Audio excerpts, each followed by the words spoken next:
All right, we're back. We have Wesley Wang. Wesley, thanks for coming on. Could you, before we dive into the main topic, could you just provide a little intro on yourself and some background? Sure, appreciate you having me, Chris. My name is Wesley. I currently work at Healthy Baller Physical Therapy, which is a cash-based clinic in Rockville, Maryland. Crazy enough, I guess I've been here for almost 6 years. I work with the more traditional route for about 2 years, like traditional outpatient owned by orthos and things like that. Did that for 2 years. Graduated physical therapy in 2015 from Franklin Pierce University. So it's been a fun road, kind of being in the more cash-based realm and being able to, treat the type of patients that I want to treat that I'm really, really passionate about, which is ACLs, which is what we're talking about today. So yeah, that's sort of a quick background about me. And probably about 70% of my patients are ACLs, with the rest of them being, kind of more typical sports-related injuries, muscle strains, ankle sprains, things like that. But about, yeah, 70% of my patients are probably ACLs at this point in my career. Yeah, so as you alluded to it, ACL will be the topic for today, and we're going to try to get through a large portion of the ACL rehab and hit kind of milestones throughout the way. So let's just dive right into it. Immediately post-op, the first 1 to 4 weeks after an ACL reconstruction, what are, in your opinion, the must-dos with patients, and what are the kind of conversations you have of priorities to do in clinic and at home?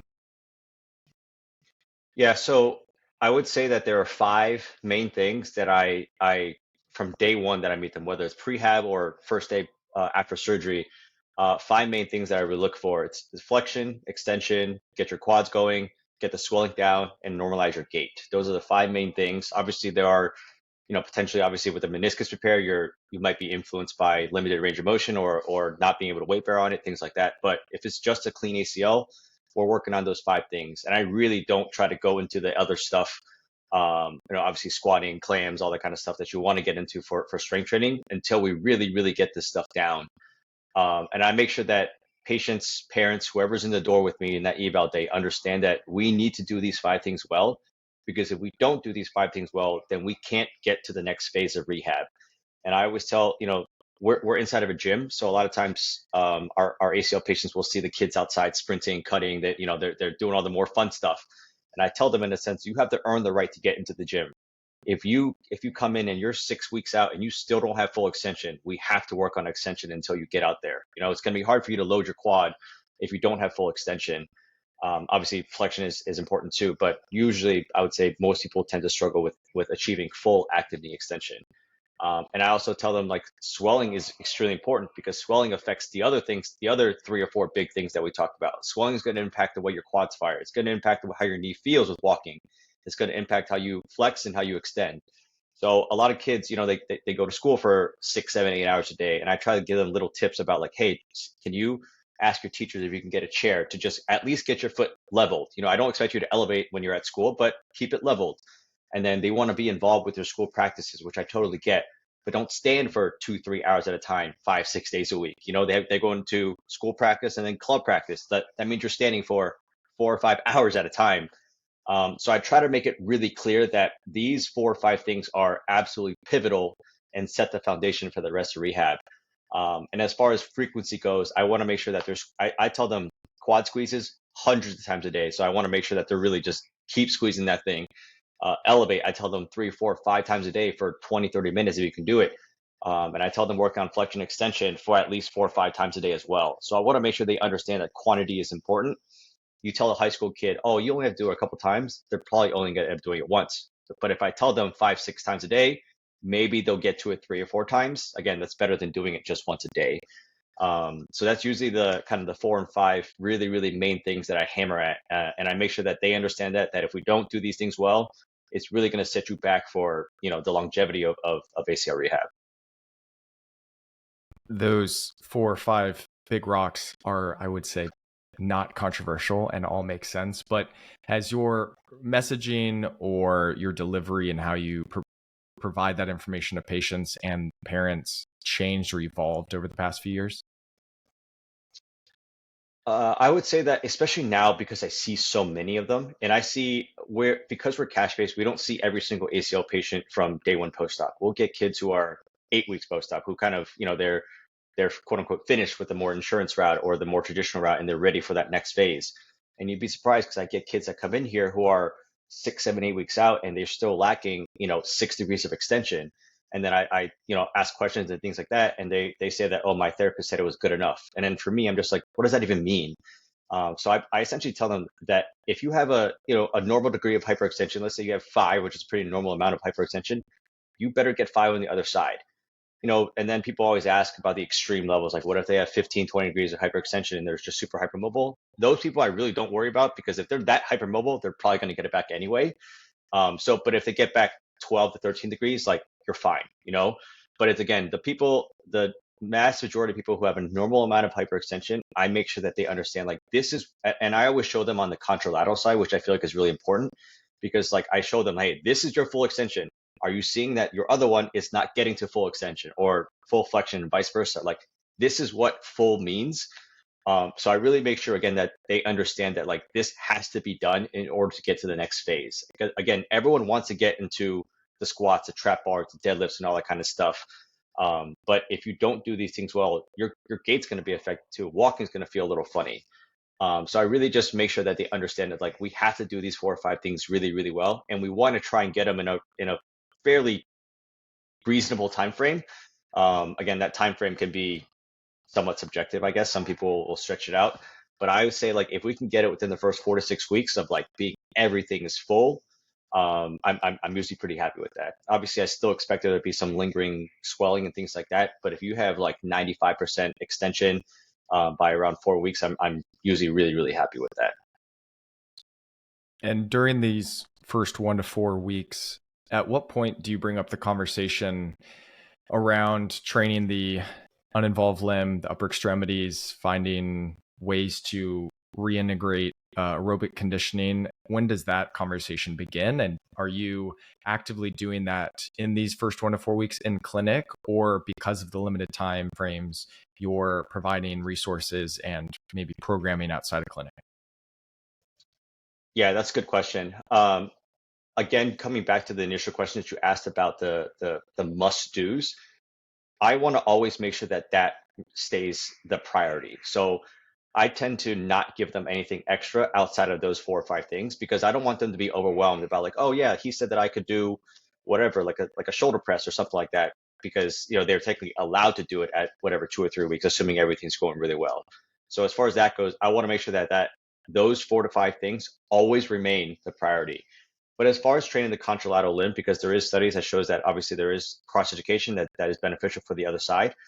I will say it's pretty individualized, which I feel like is pretty much my thought process for every single ACL that I treat. You could say the same 20 kids, same age, same gender, same sport, same size, everything the same, and they're all going to rehab extremely differently. You have no idea how someone's knee is going to feel after surgery, how much swelling they're going to have after surgery, how much pain they're going to have. So I guess the if someone doesn't really have pain, the range of motion is coming along really well, and I feel like they're moving along pretty steadily. I'm going to be more inclined to start doing cross education earlier with the leg press, knee extension, hamstring curls, and stuff.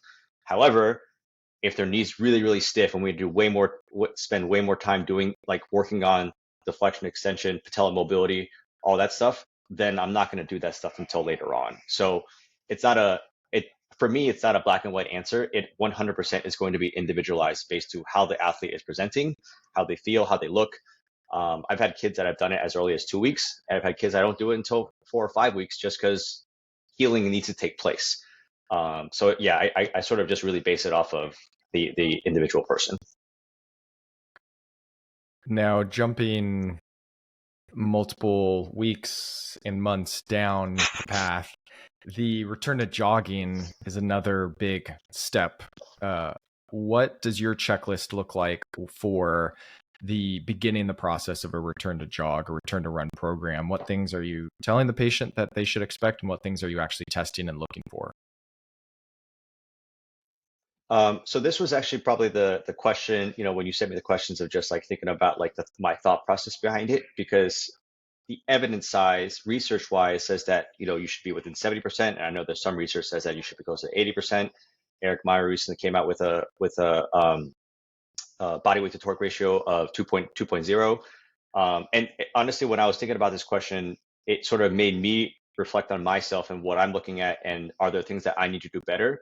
And I never want to get to the point at any place in my career where I feel like I know everything about ACL rehab. I feel like that's borderline impossible because of how complex this injury is, which is sort of why I love it so much in a very, maybe a sick way. And I guess I didn't really allude to it, but the reason why I'm so passionate about it is because I've been through it myself. I've torn both of my ACLs. So it's something it's very personal to me, which again helps me relate to my patients. But circling back to your question about jogging, I would say the two big components are you strong enough and can you absorb force? I would say maybe the third one is, do you have any swelling? You shouldn't be running on a swollen knee because obviously it's just more force and more pounding that goes into the knee, and probably you will increase that swelling, which is not what you really want in rehab, which is again coming back to the first part we talked about, why addressing swelling so early is so important. And it's where I think when you're dealing with especially young kids that they don't really see that. They're kind of like, this is so boring and things like that. And that's sort of why I try to explain the process through the entire way through, including the return to sport, so that they understand this is the why. It shouldn't just be some obscure thing about like, oh yeah, you'll definitely be jogging, which a lot of protocols, outdated ones, will say 12 weeks you're starting to jog. I personally actually push that. Again, I don't love timelines, but normally speaking, you're probably closer to, I would say, 14 to 16 weeks, 3.5 to 4 months, as opposed to 3 months. I just think there's too much to work on. And in a sense, like if we're looking at the big picture, and I think something I really always keep in mind is the end goal. End goal for the majority of my patients are sports. I don't care whatever sport it is, that is usually the end goal.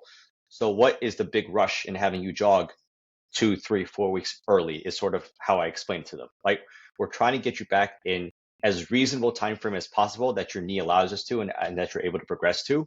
So you jogging at 12 weeks is not going to change things in the big spectrum of ACL rehab, which is why I think a lot of these protocols are sort of, again, really outdated. So yeah, roughly time wise, around 4 months, assuming a pretty good recovery. Some people are, again, individualized, but are going to be a little bit faster or a little bit slower.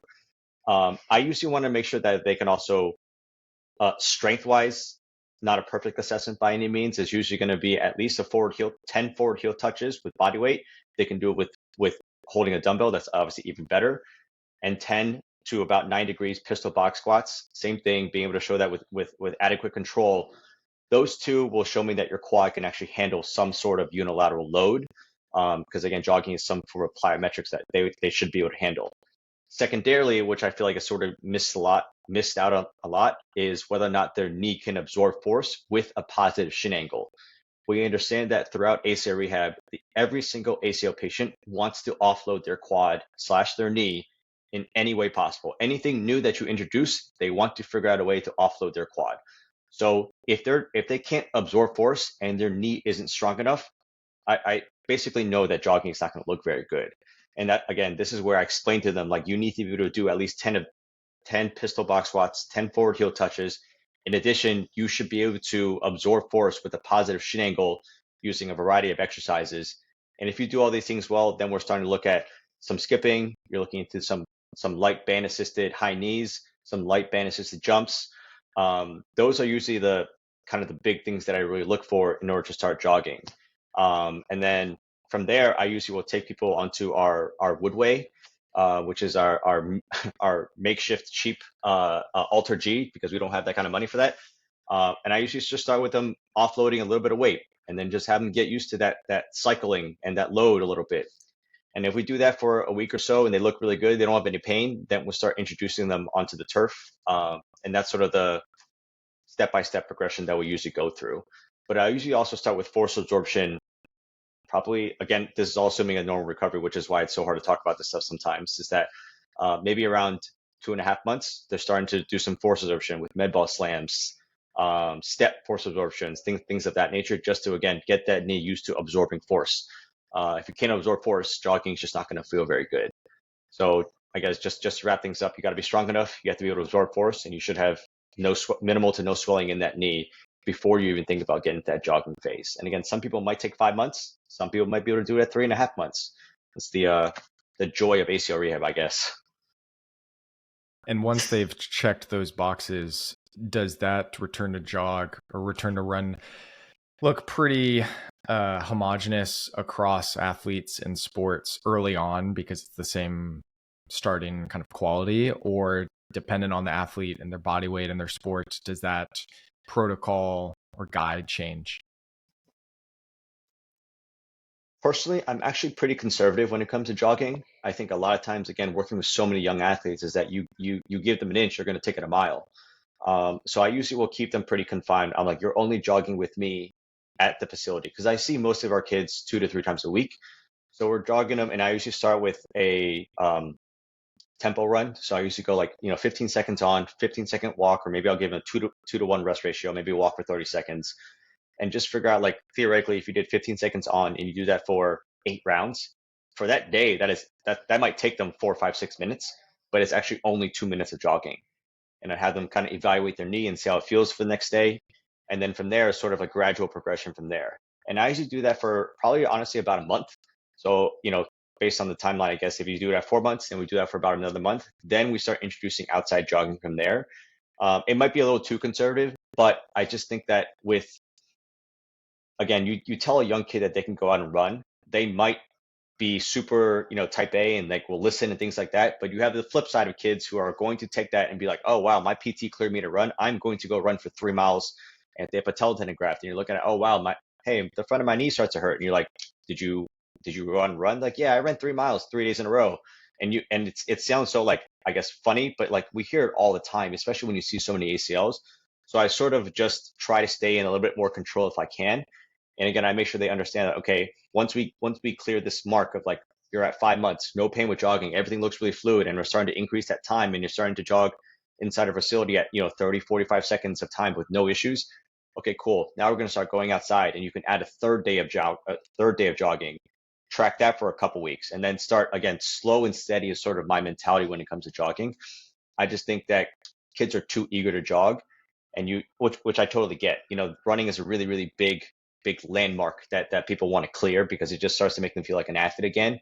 But on the flip side, again, you get people who run so much that their patella tendon starts to flare up.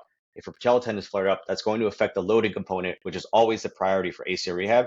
Then you're looking at slowing things down in that, kind of every phase is crucial, but that loading phase of ACL rehab. So that's sort of why I've at least currently, and you can ask me maybe in 6 months and my mind might be completely changed, but at least for the time being, that's sort of the structure that I've had for a little while now, just to keep things a little bit more confined. During that initial 4 weeks when it's just in clinic running, you kind of mentioned that initial starting point, maybe 15 seconds on, 15 to 30 seconds off. How does that evolve over the 4 weeks from a duration and work to rest ratio perspective? Yeah, if I start super conservative, let's say 2 to 1 2 to 1 rest to work ratio, I might cut that down to 1 to 1 and make them go 15-15. I might also choose to increase the time. And a lot of times what I'll explain to the kid is that like if we go from 15 to 20, in their head, they only hear 5 seconds. In my head, I hear 33%. And it's sort of it's just a it's just a mindset that I explain to them that like you need to think about like it's a pretty big jump, and then sort of a slow and steady thing of getting to somewhere around 45 seconds of total on time. And I might get to the point, ideally, sort of like a 45 seconds on, 15-second off. So 3 to 1 work to rest ratio. And by then, again, assuming everything's going really well, then I'm like, I feel confident that we can start adding a third day and start to gradually increase from there. And I would say the big thing is that and usually for that third extra day, they're kind of replicating what they're doing inside a facility. So if we're doing a Monday, Thursday PT time, I'll tell them don't do it on a Friday. Give your Friday legs the rest and try and go outside and do maybe your extra rehab, your third rehab day plus lift on Saturday. That way you always have rest in between. I think clarity is a really, really big thing when you're talking about this phase because a lot of times, oh, cool, yeah, I can go jog. Okay, I'm going to go jog immediately the day after PT, or I'm going to jog 2 days in a row after PT. Then you're talking about 3 days of stress in a row for a knee that just had surgery 4.5 months ago. And again, that's sort of why, and it might be too conservative, and I'm sure some people listening to this have different thoughts and different things like that. And I think that's sort of I guess the cool part about ACL rehab is that you could go to 10 different PTs that see a bunch of ACLs, and that they're all going to treat them just a little bit differently. But again, I always keep in mind the end goal, which is getting you back to playing whatever sport that you want to do. That's always my thought process. So for me, having you jog 2 miles outside at 4.5 months is not the priority. My priority is making sure that we keep your knee calm, that we can still continue to load and sort of gradually build up your endurance. Because if you made me prioritize strength training or endurance, endurance is not my priority. Strength training is the number one thing that's going to keep you safe, and we'll talk about that when we get to the return to sport. But strength training still always should be the priority, because that is, at the end of the day, our job as PTs that see a lot of ACLs to make sure that they're safe to go back to playing sports again. And I try to do my best to explain all this to them. So again, they understand that it's not just like, I tell kids my job is to be a buzzkill sometimes, but also at the same time, making sure I'm looking at, again, the big picture of keeping you healthy, keeping you safe, and making sure that when you get back to playing sports again, you feel 100%, as opposed to, oh yeah, my knee still aches at, 8 months post-op. So just always looking at the big picture is sort of what I explain to my athletes. Yeah, your approach looks and sounds a lot different than a lot of those return to run protocols online or through some of these other universities, where it's pretty common for it to be like a 1 minute run, 5 minute walk, and then after the next week, 2 minute run, 1 minute, 4 minute walk. And still that is like I think it averages 4 to 6 rounds or whatever it is. And by the end, they should be running 30 consecutive minutes. But most field sport athletes, there's probably pretty rare times, like, one, the specificity of their sport, when are they ever going to jog continuously for that long? So I do like your almost like pseudo tempo runs. It's still probably very submaximal and at a very low pace, but just the nature of 15 seconds to 30 seconds probably just feels smoother than trying to work to a full 20-30 minute continuous run by the end of that period of time. And obviously some sports need and necessitate that. If you're a runner, you need to go back to that. But most of these field and court sports, unless it's conditioning at school, it's pretty rare that they would ever have to do that. Yeah, and then there's once they, again, my big thing is to sort of, I my thought process usually for the first half of rehab, we'll just subjectively say 4 to 5 months, is to essentially don't piss off the knee. That's sort of my big goal. Just keep things calm and slowly build up, because there are too many people who jump into things too early, and it's tough because you want to push and things like that. And everyone's got even as clinicians, you have your own personal risk that you're willing to take with certain patients. And even then you see people on, nowadays Instagram is so big, you see people like, oh yeah, at 3 months they're doing this. I'm like, yeah, that's their choice as a clinician to use that judgment. I'm just basing it off of all the ACOs that I've seen and my personal experience with it. Again, always looking at the big picture is sort of my thought process. And I've had kids send me clips like, oh yeah, this girl that plays high level lacrosse is sprinting at 3 months. And I'm just like looking at the video, I'm like, this girl's limping when she's sprinting. Like what? Like what's the purpose behind that? And it's like you look at like, oh, it's an quote unquote accelerated ACL rehab, and I'm just like, that doesn't work. There's not enough research to support some sort of accelerated rehab. And I explained to them, I'm like, again, I might be a little conservative, but I'd rather be a little conservative and make sure you get back fully healthy than have you again limping or having pain when you're 9, 10, 11 months post-op. And for the most part, it usually works pretty well, and probably 90+% of my kids tend to listen to what I have to say. I think maybe going through the personal side of having surgery myself maybe carries a little bit of weight.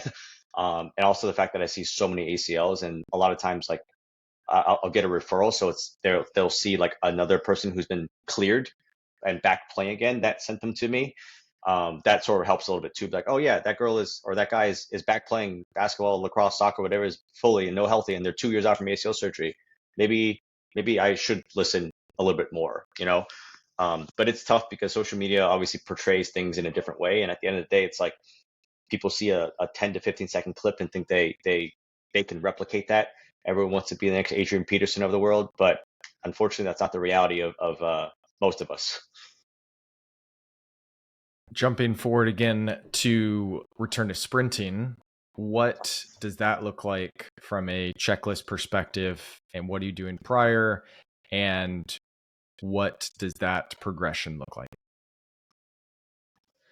Yeah, this was the other question too.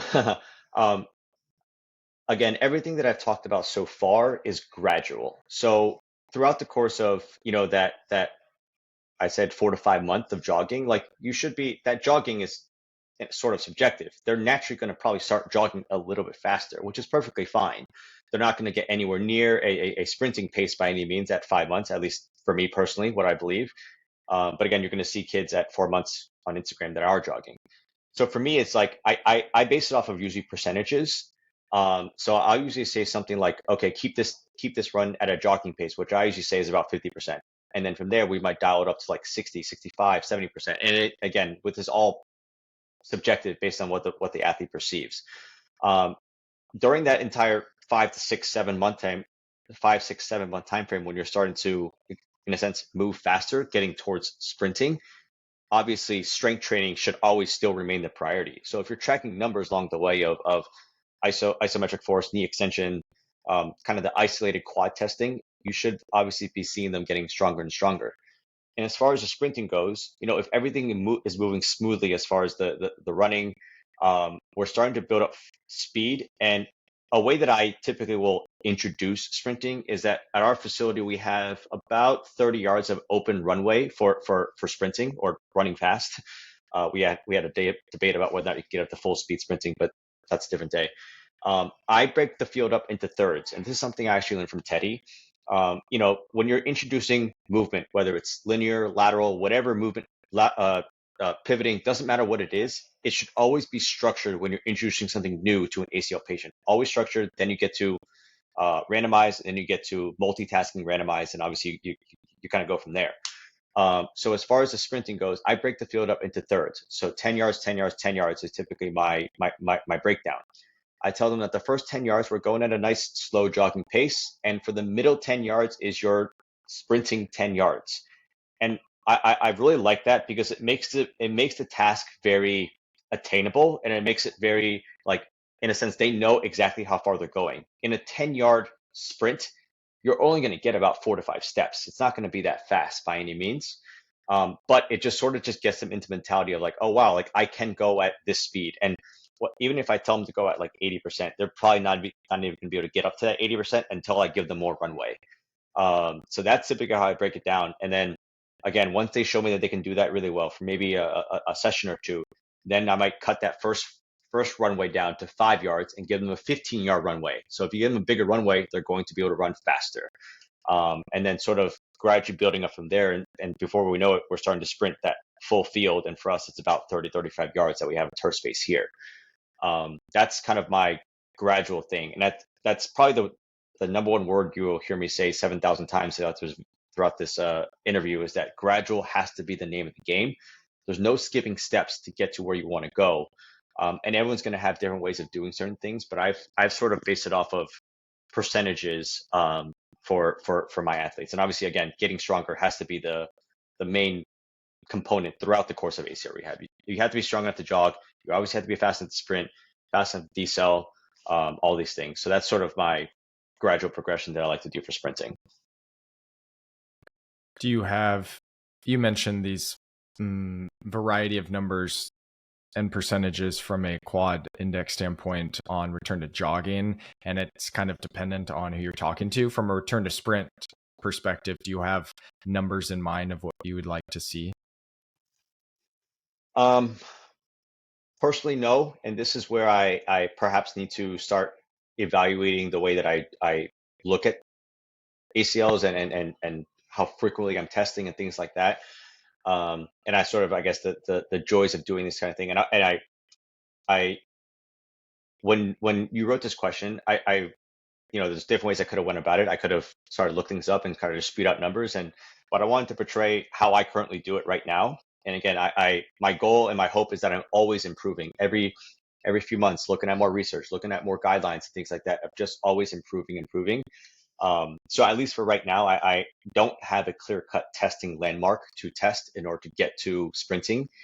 And I have a feeling that if I were to, then it would sort of follow along, I guess, what percentages and guidelines are out there anyway, because of how sort of conservative and gradual I am anyway, is that they're getting stronger. And as long as I'm gradual with both the strength training plus the running, like that's usually how I'm following in line with everything.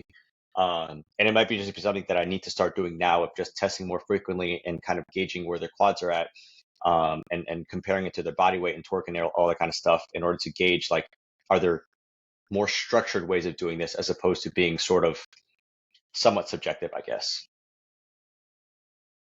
To that testing point currently with your athletes, how frequently are you testing throughout this process? Uh, Towards the early to middle, it's about every month. And then towards the end, talking about 7, 8, 9 months, we're probably testing every 2 to 3 weeks. Um, we are still always looking at better ways to test here and to be more concise. Just because the testing process does take a while, and we've played around with different ideas of like do some testing one day, and you could still get to the loading and movement and things like that, and then test another day later on. That's sort of where we fall into right now. And we're thankful enough to have different pieces of equipment for testing. We have force plates, we have isometric testing, and we have a leg X, which some people may know from Go Eccentrics, which allows us to test concentric quad strength, which is I think a really really really missed component of ACL rehab. Obviously, not everyone's going to have a biodex, not everyone's going to have a leg X. So I personally think that the concentric testing has really been a big game changer for us, just because you see a huge difference. And I tell people a lot of times, like, this is going to be the hardest one for you to test. And that's the I guess the general frequency of how much that we're testing. Going into introduction to practice, return to practice, what things need to be accomplished and completed prior to beginning that phase? I would say the same thing that we talked about so far is the individualized approach. What sport do you play? What position do you play? All those things really make a big difference and also honestly, knowing the athlete themselves are going to be big things that people should take into consideration before they clear someone to go back. If you have a kid who's a little bit more reckless and tends to throw their body around, things like that, you might want to hold off a little bit longer, because, like, again, we talked about when you give an inch, they're going to take it a mile, especially when they're so close to being back. And this is at this point, if you're starting to even think about practice, they should be close to getting back to playing again.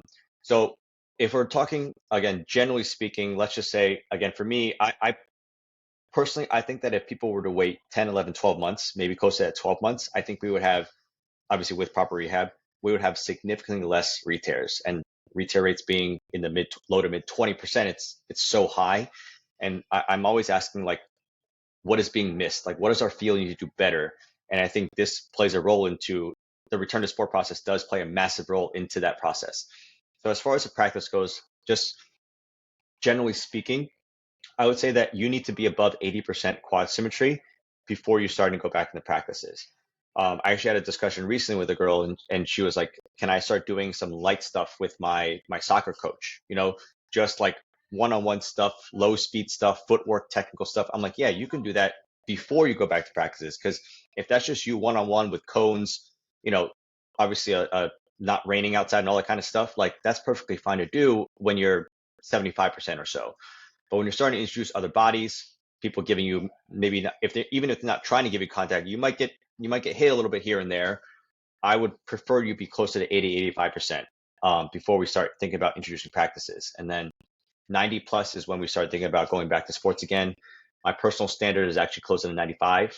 I think that just I, again, just looking at the big picture, I always tell people that, do you really want to go through this again? Like, if we can get you to 95, let's try and get you to 95. I tell them that I will clear you at 90. Again, especially if you're in season, you're getting recruited. And I understand that side of things, that needs to be done because they spend their lives working for a college scholarship. So I totally get that side. And the kids that are right at 90, 91, I tell them, you better stay in the gym, because there is some evidence that supports that, like, during the season, which makes sense, you lift less, you're probably going to get a little weaker, so that difference might get bigger. So I sort of went into the return to sport a little bit, but they are sort of, they sort of flow into each other, especially where you're in this really really late stage. And I think that for those who are being cleared for practice, it's extremely important to make sure that the coach, the parent, and the athlete understand what that means. That means that you should not be participating in scrimmages. That means that you should not be getting hit. And there's different ways of doing that, wearing a red penny or whatever, a non-contact jersey, whatever it is. Because there's been incidences of even I had a girl one time go back to practice non-contact, and she said that one of her teammates tend to be on the more reckless side. You can't control what they do, So if you're dribbling the ball and that girl comes at you, like it's really hard for you to be like, I'm going to move out of the way or something like that. And that's why it's so hard when it's hard. The return to practice part is really, really hard because there's so many factors that come into play, which is why I actually really like it when athletes are able to do the one-on-one thing with the skills coach. I don't care whatever sport you play, whatever position you play, that's always better because it's just so much more controlled. You can tell the coach, be like, hey, just stay away from full speed cutting, no contact drills at this point. Just work on footwork. If it's basketball, like form shooting, coming off screens, like that kind of stuff, you're perfectly fine to be doing it at 75% strength. It's the full speed cutting stuff, which is why this symmetry, the quad symmetry is so important. That you need to be above 90, and that's what research has said it stated is so important. Um, Sorry, that's sort of a long-winded answer for a somewhat simple question. Yeah, well, to your point, it's not a simple answer and process, and it's so athlete and sport and position dependent and all these other variables, to the point of being on the same page with the athlete, the parents, the coaches, maybe the athletic trainers Yeah. at the schools. Are you, with most athletes, trying to control that process? Are you reaching out to the coach? Are you trying to have discussions with them? Or are you relying on the athlete to get that message across? What does that typically look like? 100%. I am going to contact the parent and the coach. You rely on a 14-year-old kid to relay a certain thing, that's not going to go very well. And I would say most, if not all of our parents have my phone number. So it makes it so much easier throughout the process of just like, and I like to do little things like sending videos. We talk about jogging. That's a really big thing that people like to celebrate. So I might record a video of them jogging and send it to the parents so they can see that kind of stuff. And it sort of just makes it so that we're sort of, in a sense, constantly in communication. And again, kind of going all the way back to what we talked about for the immediate post-op phase of like laying things down and making sure they understand a foundation. That same rule still applies when you're in the return to practice / return to sport phase of them understanding exactly what they should or should not be doing. Um, so like parents will call and things like that, or I'll send an email to the coach and the parent and CC them all together, so make sure they understand. And I think some of the reasons why, some people might listen to this and be like, wow, that guy's really conservative. I think the reason why I'm so conservative is because of all the stories that I hear from some of my athletes, and we talked about right now, we're just talking about the return to practice phase. I've had girls who play at high level programs for different sports. They'll be like, oh yeah, my teammate retore her ACL 3 days into practice. Like that shouldn't happen, and these are the stories I hear. And yes, I understand that this is like maybe 1 in 100 or whatever it is, but it's like, I don't want my kids to be that 1 in 100. So I tell them like, and I sometimes I'll say these stories not to scare them, but to show them that this is why I'm making the decision to be a little bit more conservative. And knock on wood, thankfully we've had a really low retail rate in the 6 years I've been here. I don't say it to gloat or anything like that. I just say it because I think we are a little bit more conservative because of how thorough our testing is. I think that's what's allowed us to have a pretty good success rate when it comes to the return to sport process. So yeah, I think clarity and communication is extremely important for clinician to athlete to parent to coach. Everyone needs to be on the same page. And thankfully, a lot of the coaches in this area do know us, and they understand where we're coming from, because a lot of coaches have been coaching for 5, 6, 7+ years. They've unfortunately seen a bunch of their kids go down from injuries. We have a local club team that I saw their first girl. They've had 6 in the past 2 or 3 years. So the coach understands why we're doing these certain things of being a little bit more conservative. Um, so yeah, I definitely do make sure that I'm the one communicating with them and not the athlete. Going to the full return to sport, return to performance clearance, you mentioned some of the bare minimum quad values or symmetry percent you're looking at. What layout, what specifically you're looking for, is this is the bare minimum, and what are the ideal situations that you're looking for from a testing perspective? So return to practice, minimum 80%, and return to play 90+%. Ideally, even closer to 95%. Um, and I always tell them that like 95 is obviously it's better than 90. And the further we are from away from that 90, the safer in a sense you theoretically are from being quote unquote at risk. And there's papers about for every 1% you're under 90, you are 3% more likely to suffer a re-tear. So I always tell them again, the further away we are, the safer we are. And I tell them that if you're just at 90, let's say you consistently we test you 2 or 3 times, you're always at 90, 90, 90 for a week or two, right? You can theoretically go back. Again, research says that you are safe to go back. But if you go right into a season, let's say we're talking about a soccer athlete and it's August, mid-August, they're going right into scrimmages, practices, preseason, all that kind of stuff. You're going to lift less during the season. It's a very natural thing across every single sport. You just tend to lift less and less intense during the season. So that 90, what if it creeps into 88, 89%, right? Are you significantly at risk for a re-tear? No. But are you more at risk than someone who's at 93%? The answer is yes. And that's why I try to push towards that 95% for kind of optimal full return to sport process.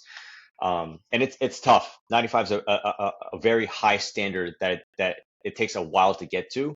And that might be the conservative side for us that we try to get people to. And we don't make everyone do that, obviously. We don't make anyone do that necessarily, but we explain to them. And some kids will be like, oh, yeah, I'm willing to wait until I get to 93, 94, 95 versus being 89, 90%. And it's tough though. We get it. It's such a long recovery process. But the best compliment that I tell any single athlete is that I never want to see you in my office ever again. I want to see you training with our trainers, healthy, sprinting, cutting, all that kind of stuff, and not in my office. And unfortunately, a lot of times you see, especially these like older kids who are 17, 18, 19, they've had a friend who have gone through this more than once. So you can sort of allude to that a little bit about like talking to like, I don't want this to happen to you. And even honestly talking about myself, and I talk about my own recovery process and how I was cleared to play in a basketball tournament at 7 months post-op, never tested, and eventually the other one unfortunately tore. So I try to utilize all of that. I use research, I use personal experience, I use their friends to kind of discuss the whole return to sport process, which is again a very delicate process as well. Any other, you mentioned the resources and equipment y'all have. You have force plates, you have other items. What else are you using for that return to sport clearance besides the quad? Yeah, so the force plates we actually use a lot for an isometric press to a single leg squat to kind of look at their force production, comparing again one side to the other. That's usually a really hard one to pass as well. We bought an isometric rack where you can kind of get under the bar instead of push right into it. And then another big thing that we use the force plates for is to test their vertical jump, which has actually been shown to have a better correlation for quad strength as opposed to the traditional hop tests, which are actually been shown to show more glute strength when you're comparing the two sides. So I do utilize the traditional hop test just to say, in a sense, like to say that we do it. And I actually tell them that like, I don't want this to be 90. This better be 100. Like if you can cheat this thing, you better be able to cheat it to 100%. And you just look at, again, coming from seeing so many ACLs throughout the years, like, and hearing so many stories about like, and even I just posted about this on my story the other day where a current student had talked about, he was a current student in PT school, said that their school had taught that manual muscle testing and the traditional hop test was perfectly fine for clearing a kid to go back to ACL, to go back to sports after ACL surgery. And it's just like, this is the information that's still out there. And this is the information that's still contributing to why these re-tear rates are so high, which is why, again, we keep investing into our return to sport process. So we definitely utilize the force plates for that. We use the the traditional isometric testing, and we use our leg X for more concentric testing. But the isometric can obviously do for quads and hamstrings. And we figured out different ways to like rig up we have a Kaiser machine also. The Kaiser machine has a power output. And then if you whatever motion you're doing, if it's less, it gives you a percentage right on the screen as well. So I utilize that as well. Again, I fully understand that's not perfect, but it's just sort of just like utilizing all of these tests. And no test is perfect, but you utilize all these tests to sort of make a best educated decision about whether or not this person is safe. And then Obviously, introducing the ACL RSI, which is the main one that I use for psychological testing, which I feel like is extremely important as well. That's sort of a comprehensive the testing process that we go through for every single one of our athletes. Which maybe why it takes people so long, because there's so many tests to pass. But I always tell them, like, my job is to utilize these tests to figure out if there's any holes missing. If there's any holes missing, we got to fill these holes before we send you back, because every single detail matters. And I would say another big thing is, if this is the more subjective portion that you'll never find in research, is the eye test, of just like, how are they moving? Can they actually, are they confident decelerating? Because like, they can write all this stuff, they can fill out the ACR, sorry, they can lie.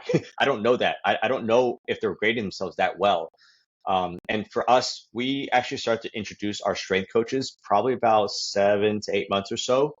And we utilize them because they're the movement experts. They're the ones who have done, like, have seen these athletes sprint, cut, move, change directions, pivot, all that kind of stuff. And they're like, oh wow, they're not really sitting into that leg, sitting into that hip too well, but yet they're testing at 87, 88%.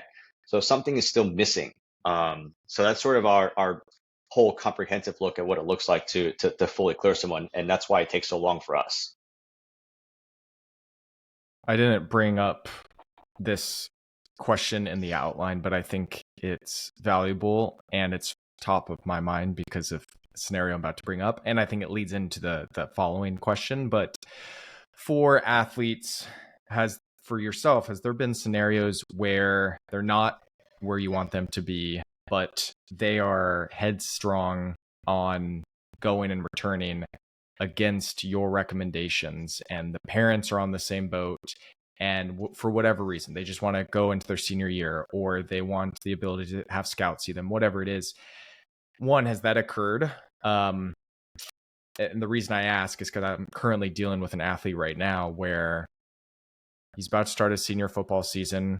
He works with he's at our local high school. We're partnered with, the athletic trainers work there, our surgeon works with that school, and essentially he's going to sign an AMA that you're at 83% quad. Your coach, like your defensive position coach, thinks you still look hesitant and you don't look confident, but you say you are.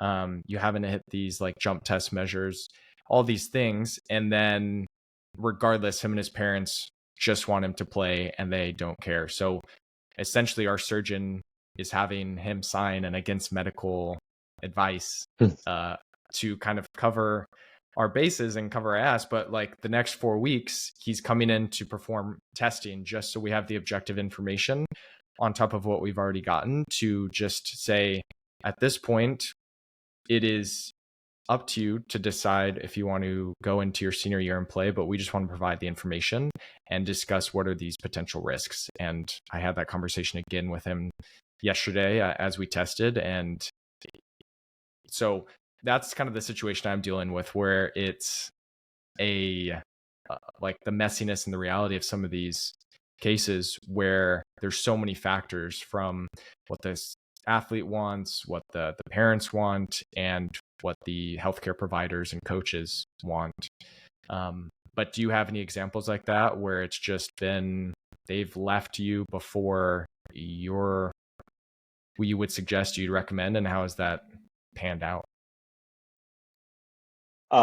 Two incidents off the top of my head that I can think of that were actually fairly recent. So yeah, definitely it's happened to me before. The flip side that you just said is that you seem to be on the same page as your surgeon, that you guys are both wanting to wait until they're testing above a certain percentage. But I've had patients in the past where the surgeon will clear them, and they're testing at same thing as you, low to mid 80s and things like that, and it's just like not ready to go back yet. Again, based on research. And that's how I always explain it. I show the parents the testing numbers. I show them why I care about these numbers. I show them like research, and I've sent research articles to parents before. And right off the top of my head, you said football. Mine off the top of my head, probably about a year ago, from another facility, sent it to us for testing. He tested probably right around your kid right there, low 80s. I had to take the ACL RSI, same thing. He was like, 70% on movements and things like that. And I was like asking questions like, do you feel comfortable? I think he played offensive line and defensive line. So I was like, you're getting hit on every single play. And I told him, like, this is why you need your strength to be there, because you're going to get hit on every single play. And sometimes you might get hit by two different people, but that are 200 plus pounds, that you need your quads to be able to stop you. And if it doesn't, with force going the opposite direction, that's not the recipe for success. And I sent all the research and I sent him all this, and I was like, he should probably be waiting a little bit, like even like a month, 4 to 6 weeks of like aggressive rehab might get him to above that 90% mark, because he wasn't at a place that was loading him that well. But they're one and done. I couldn't have been more. He might have come one more time, but they were not a recurring patient, despite all the efforts that I had. The surgeon had cleared them on top of that too, so that was a really messy situation, because I was just some random PT that their PT sent to test. And I showed them all the numbers and everything like that. And I always tell them, at the end of the day, I'm just a PT, and I have all the experience. I have my experience, and I have my personal experience as well. But this is your decision. It's your health, and as long as you understand the risk that I've laid out for you, it's your risk to take with your body. And there's, again, like you said, there's different situations of like, potentially maybe it's their final shot at a scholarship, maybe it's a pro athlete and it's their final shot to like get like a paycheck. I get the human side of things, and I always tell them, like, I understand it, but my job as a clinician is to make sure that you are safe to go back. And that's how I usually lay it out there. I show them the numbers, I show them the research, I show them my reasoning why they shouldn't be cleared. And at the end of the day, if they make that decision, that's on them, but they'll never get a letter from me. I will not give them a letter of clearance until I feel like they have successfully cleared all their testing. And then another time, a girl of mine had what I believe to be a quad inhibition. Again, I sent the parents like multiple research articles about quad inhibitions and how she was testing, and she was testing really poorly. It was like 50% at like 6-7 months post-op, something like that. It's just like, I don't know if you've seen a quad inhibition before, but it's really hard. They stuck with me for maybe another month after I brought it up to them, and then I think the mom sort of blamed me. I think one of the parents, I forgot who it was, and they ended up going to another PT facility. And then I don't know exactly what they did over there, but then I found out that I actually went to go support one of my girls to watch her play, who I cleared, and they just happened to be playing against each other. So I got to watch her a little bit too. And then sadly enough, I think about 6 to 8 games in, something like that, she ended up actually re-tearing, or I forgot it was a re-tear or toward the other side. And it's really tough to hear those, because like I don't want anybody, I don't care how much I dislike you, I don't want anyone to suffer another tear, even a first tear. It sucks. But just hearing those stories, it sort of just furthers more compounds like the evidence that is out there, that you need to be above a certain percentage in order to be deemed safe to play. And even if you are testing above it, that still doesn't guarantee that you'll never suffer a second tear again. And that's the crazy part about how complex this stuff is. And so I do utilize all these stories, and I tell them, and because the sporting community, at least in our area, is so close knitted, they hear these stories. You know, other girls that come into me, they're the ones who tell me these stories, like, oh yeah, that girl retore, that girl, that other girl tore her ACL already. Like the community is so close here, especially within the respective sports. So that's how I usually kind of have these difficult conversations with these patients. And if they do go back and they end up re-tearing, I'm empathetic and I feel bad, but it's sort of one of those things that's like, maybe I told you so if you just waited a little bit longer, and it's tough, because I never want anyone to go through this more than once, let alone going through it once in the first place. But yeah, that's how I typically have these difficult conversations. It's not fun, I get the human side of the ACL rehab, which I feel like is sort of often overlooked, of like missing a season, maybe multiple seasons, especially during a club season. It's hard, and that's where the mental side is so important for kind of that full recovery process as well. The ideal scenario, they've met all the criteria, they feel confident, you're happy where they're at, they go back to sport at whatever time frame, they re-tear or they tear the other limb. Fortunately, you said, knock on wood, your clinic, in your experience, it's been less than potentially the average of that 20 or so percent. When that has happened and they've come back, can you just give one or two examples of just, the reality, like shit happens, even if we check all the boxes that we think are necessary? How do you go about that conversation and that second rehab process? Does anything change from all of what we laid out? I guess we can initially talk about just any initial experiences in the conversation with the the athlete and the parents, but then maybe going through that second rehab, how does that change, if at all? Um, I just had one probably 6 months ago, something like that. College basketball player. I actually worked with her when she was a senior in high school. So we're talking 4-year gap between the two.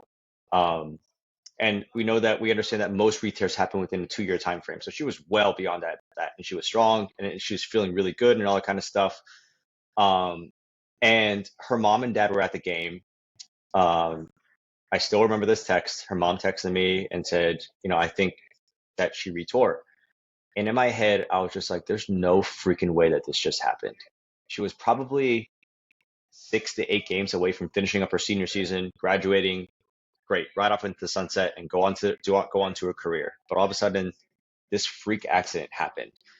Sent me the video, showed me the video, and it's one of those things where they looked at it.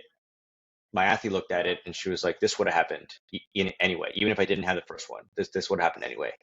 And I sort of rest a little bit easier in those instances. And oddly enough, I think I've had 3 or 4 re-tears in the 6 years I've been here.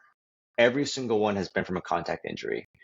Um, and I don't want to say that that's like thankful to have that, but at least there's sort of a explanation.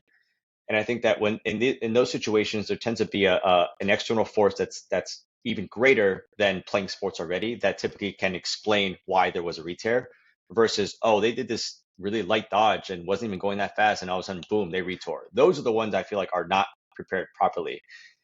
So in that situation, when the mom called me and things like that, even she was like, yeah, this even if this was like the first one, this probably would have been her first ACL tear had she not even had the first one. So that sort of made it easier, sort of, because there was a clear cut explanation. They to this day she still does not like the person that hit her, because it was a dirty shot and that didn't need to happen, and just like sort of put her knee into that classic valgus position, and just unfortunately her ACL went.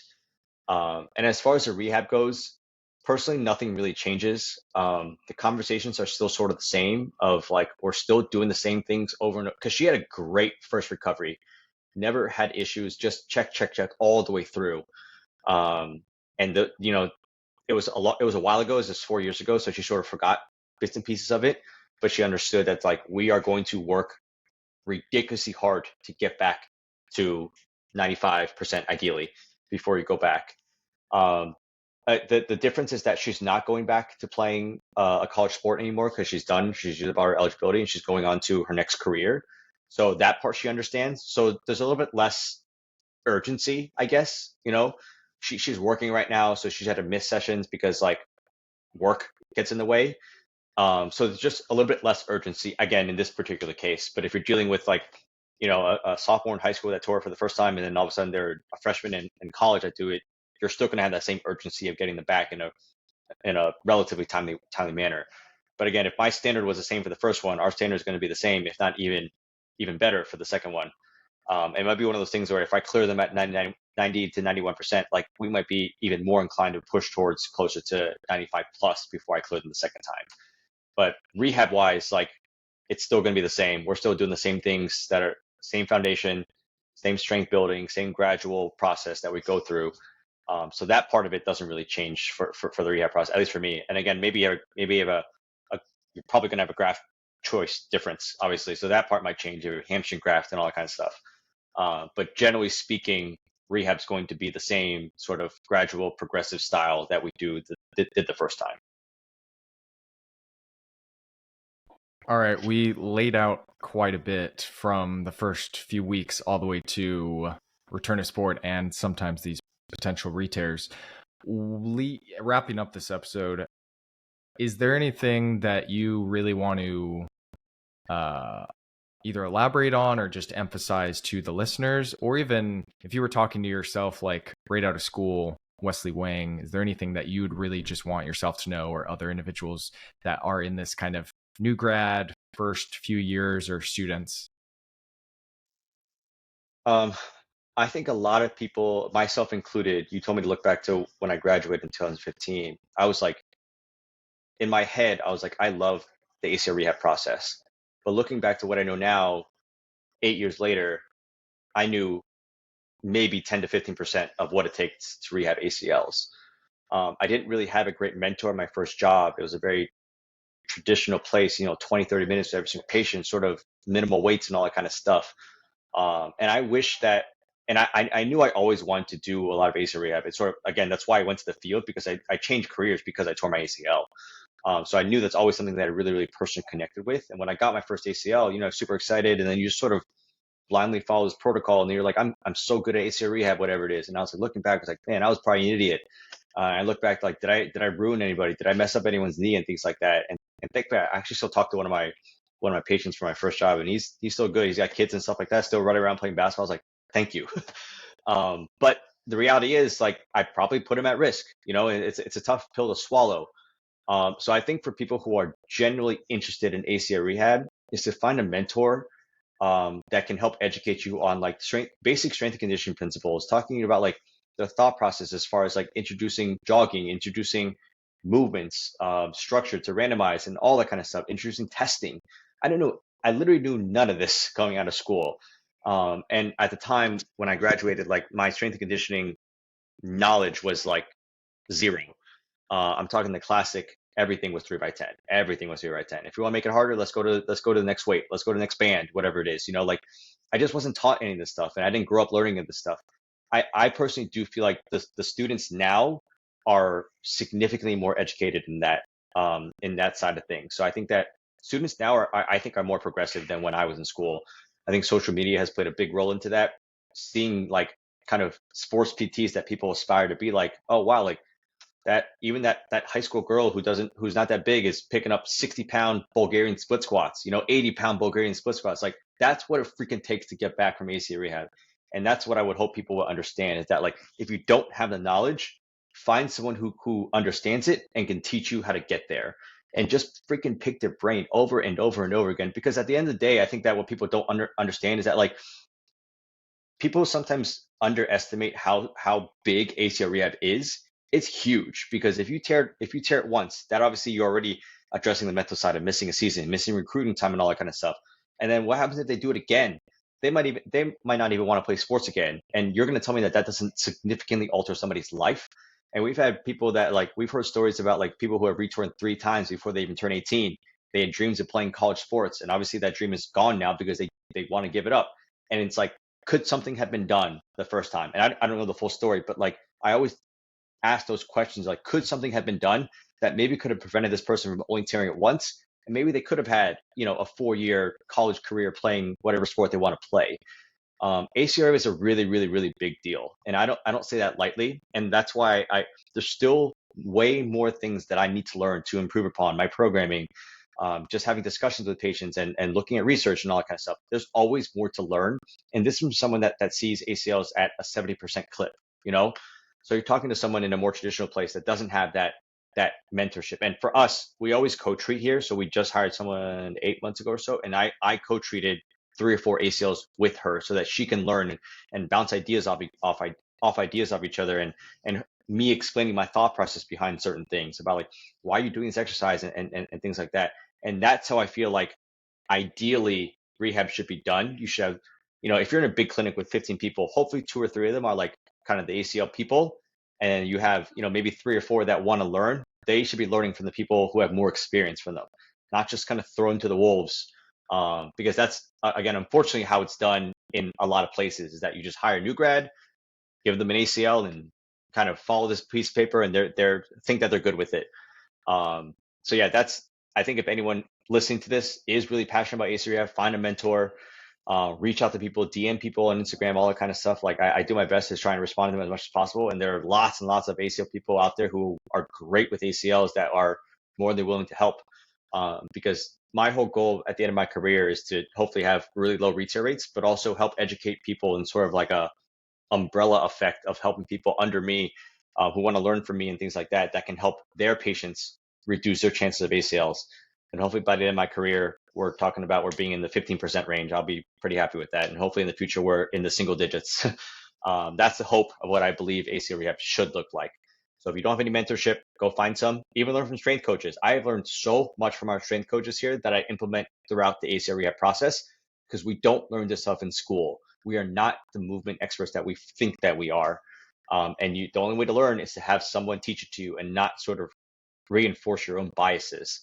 So my first year when I was slow here and I was sort of figuring out like what I want to do with my career, like I would just block off time and shadow our strength coaches, shadow Teddy, who had much more strength and conditioning background than I did. And that's how I sort of put together all the pieces of what I know now. And even now I still try to like watch what they're doing, watch their movement sessions and things like that, and think about where I can incorporate that throughout the rehab process. I always tell people that like, in a sense, like when you're doing this, when you're in this field, you should always be learning. And I would say that's furthermore compounded when you're talking about ACL rehab because of how much of an impact it can have on somebody's life.